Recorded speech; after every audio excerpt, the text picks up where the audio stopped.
Son las 7:35. Saludamos al experto en energía, el ingeniero Jorge Luis Hidalgo. Él es parte de Green Power, una empresa que trabaja en este ámbito estratégico. Ingeniero Hidalgo, les saludamos y quisiéramos conocer qué es lo que está pasando en el Yasuní. ¿Realmente hay algún efecto que haya tenido la consulta popular que ordenaba realmente esto, no precisamente la consulta, sino la Corte Constitucional que decidió la consulta, de que una vez que se publiquen los resultados oficiales a través del Consejo Nacional Electoral, se tenía un año para el desensamblaje de esa operación de explotación petrolera en el bloque 43 y tenían que empezarse a tomar medidas para paralizar la explotación petrolera y también medidas de remediación para esta área. ¿Qué es lo que conoce usted al respecto? Saludos, buenos días, Gustavo, es un importante medio de comunicación. Me encuentro en su hermosa ciudad de Cuenca, siempre es un gusto estar por acá, así que casualmente estoy por acá de pasada y les saludo desde acá. Gracias por la entrevista. Realmente lo del Yasuní TT es un tema preocupante y yo quisiera enmarcarlo en algo que es importante para todos, que es el concepto de seguridad energética nacional. Básicamente, ya voy a entrar en el tema de materia, pero seguridad energética nacional implica aumento, son tres cosas básicas: aumento de producción energética, tanto de electricidad como de petróleo y combustibles, disminución de importaciones y eficiencia energética. Entonces, en ese sentido, que el país diga que vamos a dejar de prescindir de una producción de 60,000 barriles es algo que nos impacta de una forma sumamente compleja. Tanto es así que el diario Semana de Colombia hace una apología de un tema de gas natural que está pasando en Colombia y dice: solo el Ecuador a nivel mundial ha rechazado la producción de 50 a 60,000 barriles diarios. Ahora bien, primero yo les invitaría a los promotores del tema de dejar el crudo bajo tierra del Yasuní, cosa que antes de la producción podría ser más debatible porque evidentemente había un tema ambiental, pero una vez que ya está perforado, ya el impacto ambiental es mínimo porque realmente ya está perforado, ya el impacto sufrió las consecuencias de la perforación. Entonces yo les invitaría a los promotores de que se deje el crudo bajo tierra, que le vayan a dar las buenas nuevas, las buenas noticias a las familias, a las cerca de 1,000 personas, 1,000 trabajadores y a sus familias que están perdiendo el empleo. De eso, de hecho, el 70% entiendo yo que es gente que trabaja en la zona. Entonces me gustaría que vayan y le digan: oiga, qué buenas noticias, somos referente a nivel mundial, y dicho sea de paso, usted perdió el empleo con sus familias. Y otra cosa que además no se ha dicho, porque la consulta con esta gente de la Corte Constitucional que no se asesoró bien, le consulta al país, quiere que se deje bajo tierra o no el crudo, pero no nos han dicho cómo. Y esa es la parte preocupante, porque toda la infraestructura de desmontaje, además de cerrar un pozo, es súper compleja. O sea, cerrar un pozo con presiones enormes, donde hay que poner básicamente cantidades enormes de concreto para taponarlo al pozo, entre otras cosas, podría generar un impacto ambiental enorme. Y no creo que haya evidencia a nivel mundial de esto. El tema, ingeniero Hidalgo, es que esto no se está discutiendo, no es un tema ya de debate ni de campaña. Esto estuvo en la palestra pública desde hace 10 años y tuvo el desenlace que ya todos conocemos, activándose en estos últimos tiempos en forma muy lenta a través de organismos del Estado y llegando a esta consulta popular 10 años después de que grupos organizados de ciudadanos en Ecuador propusieron e impulsaron este tema. La decisión sobre el Yasuní se ha dado a través de una consulta popular. Esta es una figura de democracia directa, es parte de la Constitución del Estado. Nos guste o no nos guste, tiene que ser respetada. No hay vuelta con respecto a esto. Ya no se trata de ver lo positivo o lo negativo de la medida. Se tiene que acatar la resolución, so pena de decisiones que, como en el caso que estamos viendo relacionados con el Consejo de Participación Ciudadana y Control Social, la Corte Constitucional puede tomar medidas y muy drásticas, incluso de destitución de los funcionarios públicos que no acaten una decisión que parte también de sentencias de la Corte Constitucional. Entonces la situación es esa, el gobierno debe cumplir lo que le habíamos preguntado. Con esto no queremos decir que no es importante escucharle a usted los distintos puntos de vista, sus criterios sobre lo que está sucediendo, pero quisiéramos saber a ciencia cierta si el gobierno en alguna forma, en alguna medida, por pequeña que sea, ha asumido lo que se decidió en la consulta popular del 20 de agosto. Es valioso lo que usted menciona, estimado Gustavo, pero es importante hacer esta reflexión y quiero insistir en esto. Ya decidimos efectivamente que no, pero nadie nos ha dicho cómo hacerlo. Y técnicamente cómo hacerlo es, yo diría, prácticamente imposible en un campo de producción. Me refiero técnicamente a un determinado pozo, por ejemplo, que esté produciendo 4 o 5 mil barriles diarios. Usted se imagina las presiones que maneja ese pozo, y para cerrar eso no es algo sencillo, y no creo que haya experiencia a nivel mundial de un cierre forzoso de algo con esos niveles de presión. Pero bien, la segunda pregunta que yo tengo que hacerme, entiendo, obviamente hay un mandato popular y eso por supuesto que tiene que respetarse, digamos. La segunda pregunta es el cómo hacer financieramente para que se dé. No me refiero a lo que vamos a perder por no explotar el petróleo, me refiero a los más de 500, 800 millones de dólares que nos costaría cerrar este bloque, ¿no es cierto? Y ahí usted sabe que el gobierno tiene unos botones que aplastar, ¿no es cierto? Varios botones que aplastar en cuanto a qué dejo de hacer para con ese dinero hacer lo otro. Entonces, básicamente ahí se tendría que mirar un tema de subsidios energéticos, subsidios a los combustibles, se tendría que levantar pedir préstamos, se tendría que claro, algo levantar vale también impuestos. En el plano del comentario que ya está haciendo el gobierno y que es parte de lo que esperamos tratar en el marco del noticiario de hoy, es tomar dinero de otras entidades del Estado, como lo ha hecho del Instituto Ecuatoriano de Seguridad Social. Hay una denuncia de parte de una de las vocales del directorio del IES de que el gobierno ha dispuesto algo así como 2.600 millones de dólares ya de fondos del el IES. No necesariamente una relación totalmente directa con esto que sucede en el Yasuní, pero por los problemas financieros que está atravesando. Es que, Gustavo, yo le invito a pensar en lo siguiente. El país está quebrado y tenemos que entender que estamos quebrados. Y en base a eso, bueno, que nos diga la Corte Constitucional cómo hacerlo. Ahora, a mí me sorprende, yo no sabía esta noticia que usted me comenta, que han hecho 2 nuevas perforaciones. Esto evidentemente no debería hacerse hasta que no se aclare justamente las posiciones que deban aclararse. Pero me parece que este divorcio entre las partes hace que por un lado se pidan, digamos, con votación y todo, que además obviamente yo soy un demócrata, tengo que respetar la decisión mayoritaria siempre, pero ¿cómo hacerlo? Porque se decidió algo que nunca tuvo una explicación técnica de nadie, 2 personas tal vez de la Corte Constitucional ilusionados, entusiasmados porque somos referencia supuestamente mundial, nos dicen ahora por fin nos va a ver el mundo que estamos cerrando bloques petroleros, pero no le han dicho al país cómo y con qué fuentes de financiamiento. Y por otro lado el Estado, que para mí está cometiendo un error de seguir perforando, porque obviamente no puede hacerlo hasta que no tenga una posición en firme de qué resolución sacar de esto, que además ha hecho una pésima campaña para explicarle al país justamente estos temas,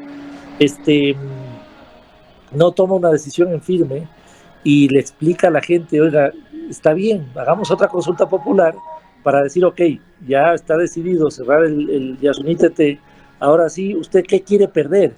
¿Quiere que le aumente impuestos, que le quite subsidios que me endeude o qué cosas propone, porque yo necesito 500, 800 millones de dólares para cerrar esto. Entonces el país tiene que madurar. Y por eso yo empecé la entrevista con el concepto de seguridad energética nacional, para que usted comprenda, querido Gustavo, la seguridad energética, por ejemplo, en países como Estados Unidos, la maneja el Pentágono. La seguridad energética nacional es una cosa que a todos nos perjudica. El año pasado importamos cerca de 7.646 millones de dólares en combustibles y subsidiamos 4.500 millones de dólares. O sea, gastamos más en subsidios que lo que invertimos en salud, en educación o en seguridad.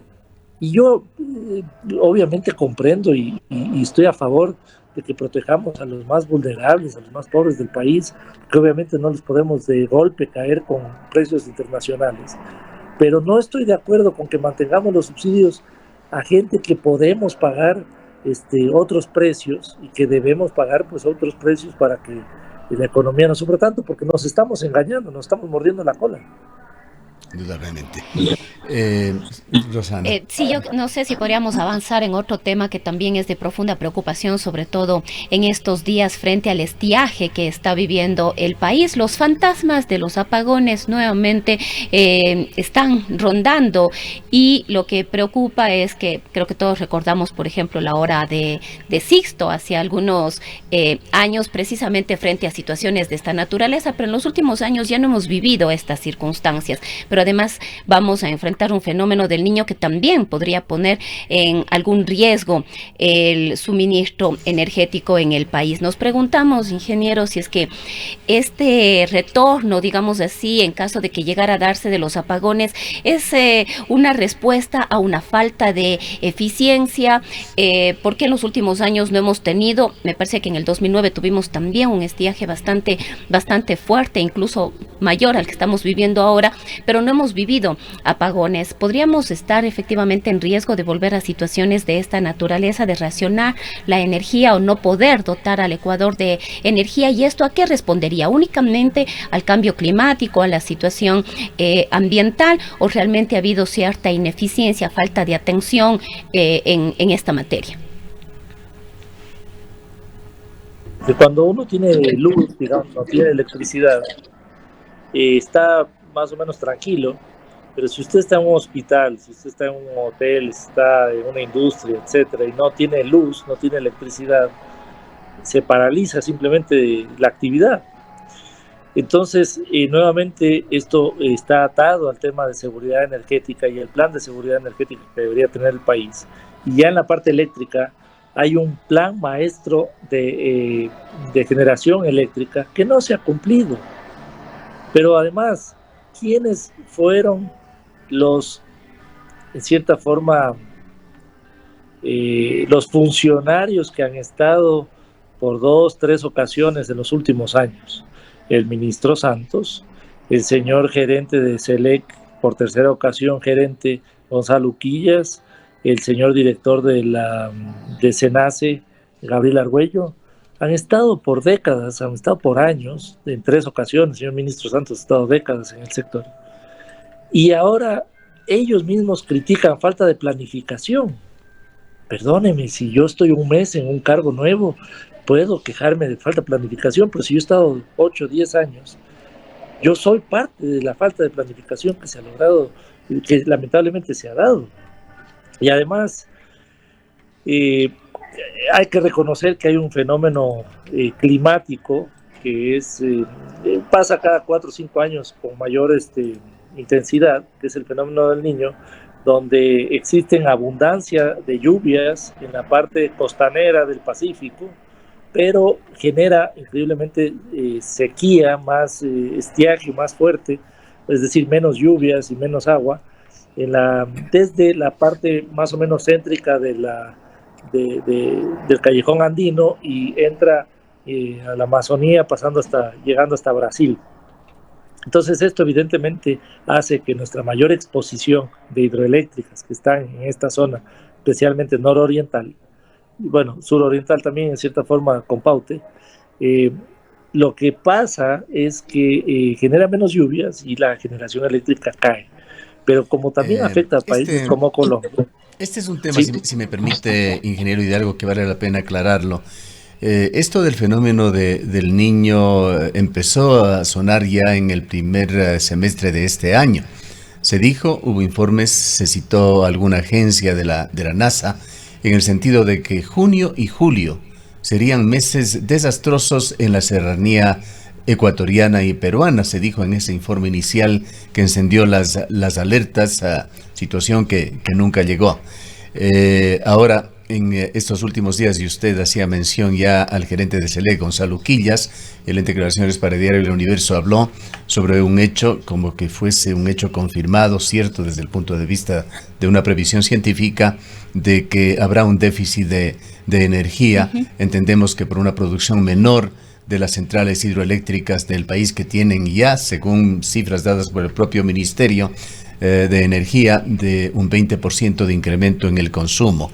Pero hay realmente contradicciones en este tema. Se habla todavía de intensas lluvias, de tormentas que se darán no solamente en la costa ecuatoriana, también en la sierra ecuatoriana, y al mismo tiempo de un déficit de energía por sequía. Usted es un estudioso, tiene criterios científicos sobre estos temas. ¿Qué es lo que realmente se debe esperar? Hablemos de la zona sierra, en donde están ubicadas las centrales eléctricas y dependen del agua. ¿Qué es lo que va a pasar con el fenómeno del Niño? Esa es un poco la ironía, pero es correcto lo que se menciona, y eso es lo que yo les comentaba. Hay exceso de lluvias en la parte costanera del Ecuador y algo en la sierra. Como le decía, en la sierra básicamente es mitad, digamos. Pero nuestra exposición de hidroelectricidad es predominantemente en el oriente ecuatoriano. Digo predominantemente, no es única, sino predominante. Tenemos un gran potencial ahí, pero esa zona sí se ve más afectada por sequías. Incluso Paute habría que ver, pero hay posibilidades de que tenga una sequía más importante y estamos en época de estiaje. Y consideremos además le pregunto, ingeniero Hidalgo, ¿qué entidad en Ecuador o estos comités que se han formado ya por el fenómeno del Niño tiene la experticia como para dar determinaciones un poco más concretas y no tenernos en tanta incertidumbre? El presidente Lasso dijo hace 2 días que hay ya un fondo, entendemos, de créditos que se han concedido a Ecuador por $500 millones para enfrentar el fenómeno, pero me parece que se está viviendo una situación en la cual hay muy pocas certezas. Mire, yo quiero alertar a la ciudadanía algo, que efectivamente hay riesgos, puede irse puentes, inundaciones, afectaciones importantes de lluvias excesivas en la costa, en la parte costanera del país, y esto obviamente los recursos son valiosos para tener una contingencia y darle una respuesta al sufrimiento de la gente que vamos a tener lamentablemente en esta época, que además todavía se debate si el Niño va a ser fuerte o no, y ojalá no, porque en una economía tan quebrada como la nuestra evidentemente nos pone mucho más riesgo. Pero también los vivos de siempre, y esto quiero alertar a la ciudadanía, quieren pescar a río revuelto. Y el señor Uquillas sale en una publicación en el Diario El Universo y dice, o importamos gas o hay apagones. Entonces, claro, si a usted le dice, oiga, hay que importar gas o hay apagones, usted, como cualquier persona racional, dirá, evidentemente tenemos que importar gas. Lo que no le cuenta el señor Uquillas a la ciudadanía es que primero hay 2 informes de Petroecuador que le dicen no se puede técnicamente importar gas porque quieren utilizar la infraestructura de Campo Amistad, que es de producción nacional, para boicotearla y hacer que por esa zona pase la importación de gas. Esto no lo digo yo, esto lo dicen los informes de Petroecuador, que dicen, oiga, pone en riesgo la infraestructura de Petroecuador. Lo segundo que no le dice el señor Uquillas es que el cambio técnico de la infraestructura, las adecuaciones de infraestructura de la plataforma de Campo Amistad, que en teoría se deberían hacer si es que se pasan por alto los informes técnicos que dicen que no es viable. O sea, supongamos que se pasan por alto, supongamos que ya tengan permisos ambientales, regulaciones, reglamentos y todo esto. El cambio tecnológico se demora más de 8 meses. ¿Eso qué quiere decir? Que para este estiaje no es solución. Lo irónico de esto es que sacan una licitación, que es la de Campo Amistad, donde nosotros estamos participando, y nuestros inversionistas están aterrados porque dicen, oye, yo estoy preparando una oferta para un escenario que es el de producción nacional, y en el medio de este proceso de licitación me están cambiando las bases del concurso porque me están insinuando que vamos a importar gas, donde hay que hacer una implementación de una reforma a la infraestructura. Ingeniero Hidalgo, aquí una nueva aclaración. La importación de gas a través del Campo Amistad en la provincia del Oro tiene que ver solamente con utilizar una infraestructura para traer gas natural importado, o tiene que ver también con la generación de energía eléctrica. Entendíamos que hay una planta térmica allí que funcionaría en base a gas. Así le entendimos por lo menos sí, a eso iba. Al ministro de Energía, Fernando Santos, quien nos dijo, y esto también quisiera conocer su opinión experta, que la generación con gas de esta energía térmica costaría la mitad o menos de los más de 20 centavos por kilovatio hora que está costando la importación que se está haciendo ya de energía hidroeléctrica desde Colombia.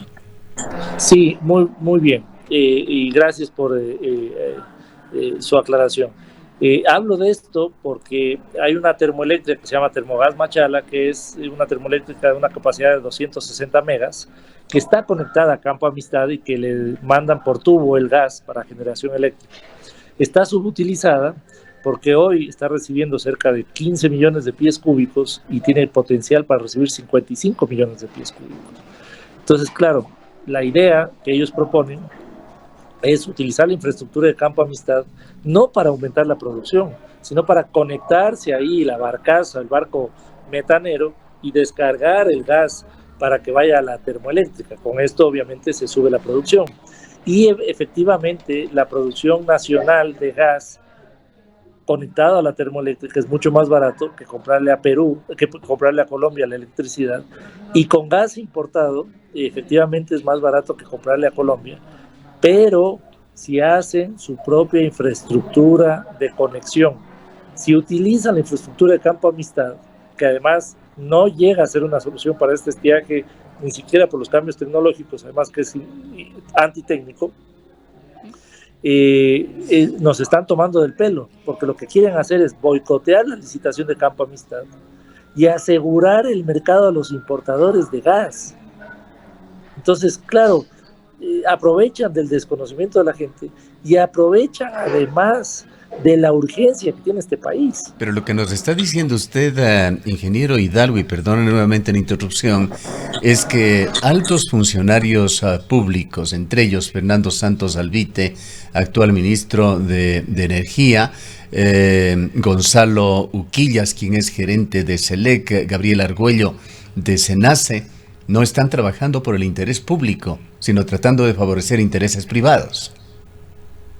Esto, y hoy día salió un artículo en Diario El Universo, ha salido con alguna frecuencia en estos días, sobre lo que yo estoy alertando. No es solución para este estiaje la importación de gas utilizando Campo Amistad, y se quieren pasar por alto 2 informes técnicos para esto. Fíjese usted una cosa que a mí me parece algo increíble de creer. SELEC tiene unos mandatos, ¿no es cierto?, de controlar, de operar, de manejar todo el tema de la infraestructura de las eléctricas que maneja el país. Petroecuador es el responsable de manejar toda su infraestructura de producción de petróleo y gas, en este caso de Campo Amistad. Resulta que hoy, le voy a mandar el artículo para que usted lo tenga, que salió en el Diario El Universo, dice el gerente de SELEC, el señor Uquillas, que no les ha gustado los 2 informes de Petroecuador.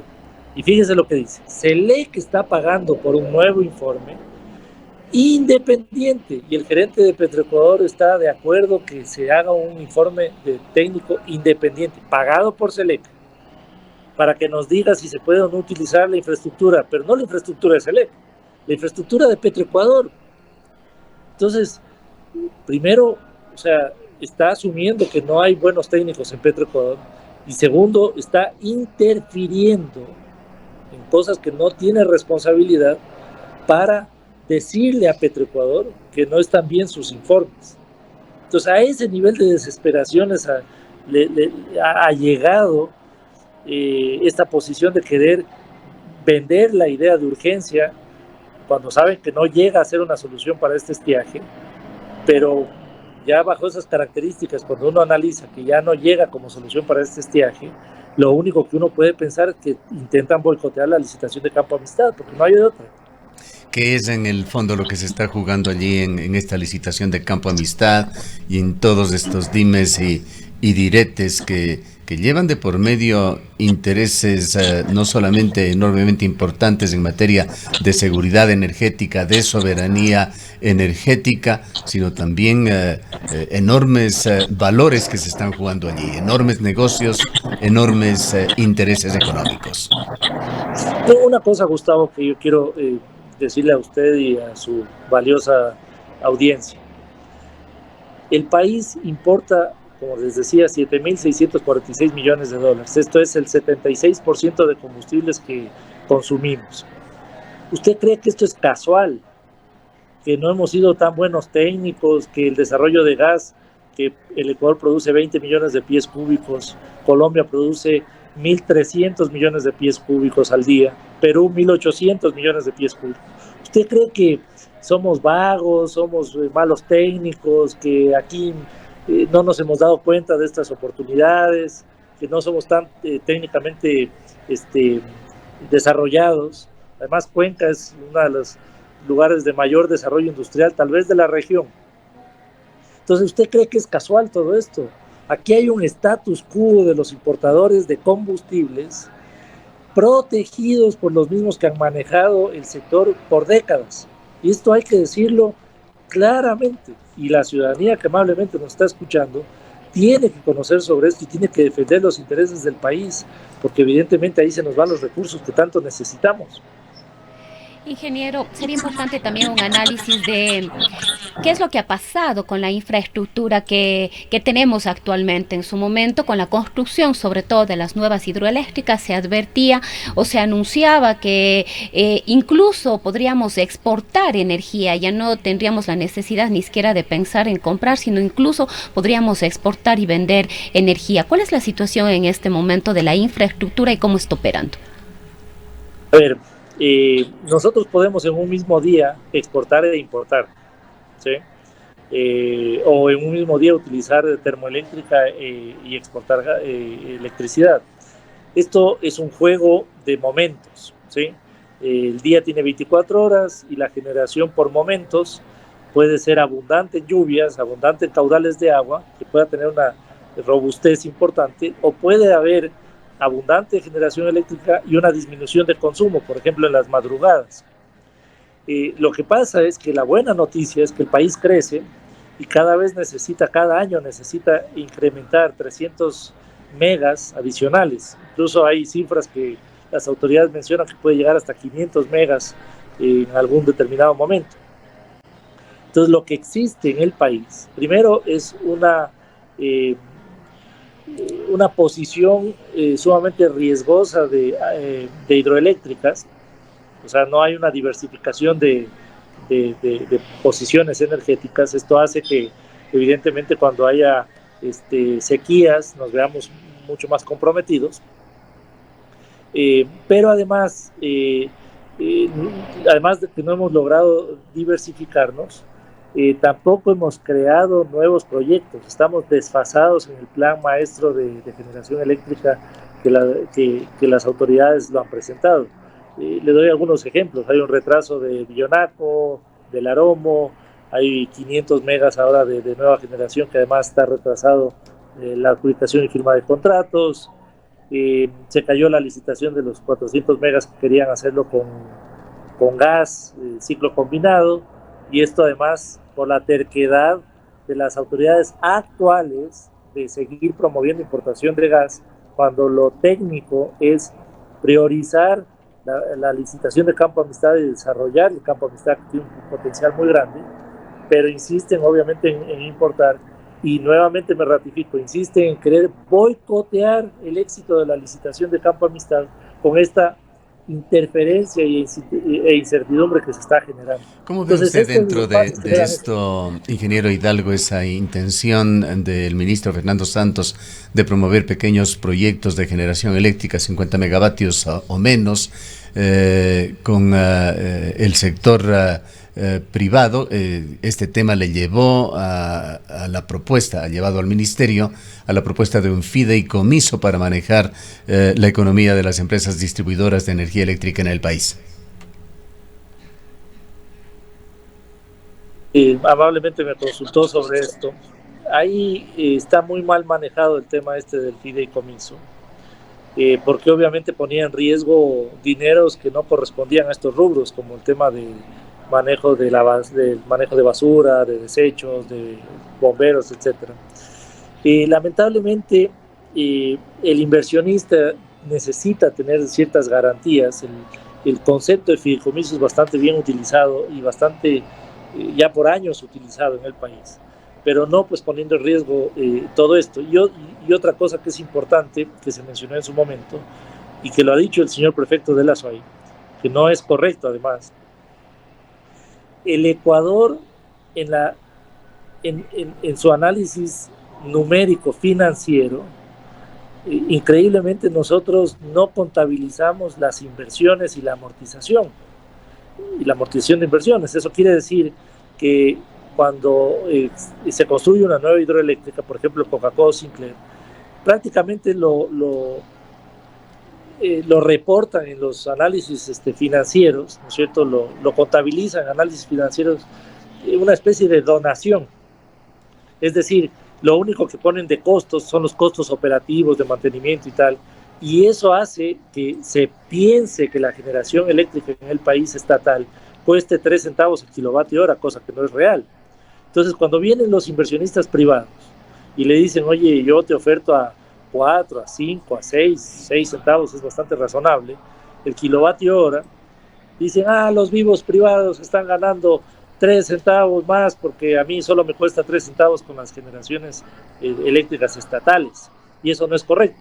Entonces, lo que sí es verdad es que esto genera evidentemente un hueco, porque si las empresas eléctricas del país, como la Centro Sur, le paga a Select 3 centavos, pero como les decía, porque tiene esta deficiencia que no se han transparentado los números, y le toca pagar 6 centavos a un privado, evidentemente les genera un hueco.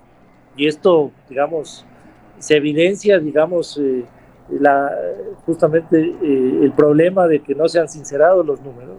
Pero el hueco está ahí. Recordemos, ingeniero Hidalgo, que Daniel Noboa, en el marco del debate presidencial de la primera vuelta, una de las cosas que dijo es que a él le parecía excesivo el incremento en 5 centavos que se hacía por kilovatio hora en Ecuador por la distribución de energía eléctrica. Es un tema que ha quedado pendiente y que si gana Noboa, va a haber un desarrollo. El tiempo lamentablemente se nos ha agotado. Quisiera terminar este diálogo con la pregunta del millón. ¿Qué nivel de riesgo ve usted de que puedan darse apagones en el país a finales de este año? Alto, un riesgo alto, que ojalá, estoy encantado de equivocarme, pero es un riesgo alto. Y lo que sí quisiera es alertarle a la ciudadanía que no es tal lo que dice el señor Uquillas, que se importa gas o hay apagones. El señor está queriendo pescar a río revuelto. Hay apagones podrían haber apagones por falta de planificación, por falta de previsión ante estos escenarios, y ahora andan apurados comprándose equipos motores a diésel, motores a fuel oil, están viendo de dónde sacan para traer una barcaza de 400 megas en el país, y obviamente el gas, así les den todos los permisos que ellos quieren hacer y se importe, ellos saben que no van a lograrlo para este estiaje, sino que tienen otros intereses para que se dé el tema de importación de gas, queriendo pescar a río revuelto. Bien. Gracias por habernos acompañado, ingeniero Hidalgo. Un honor para mí, un gusto. Gracias a ustedes por la invitación. Buenos días. Han escuchado al ingeniero Jorge Luis Hidalgo, experto en energía. Él es ejecutivo de Green Power, que es también una empresa interesada en participar en la licitación del Campo Amistad. Son las 8:10. Si pones todo en una balanza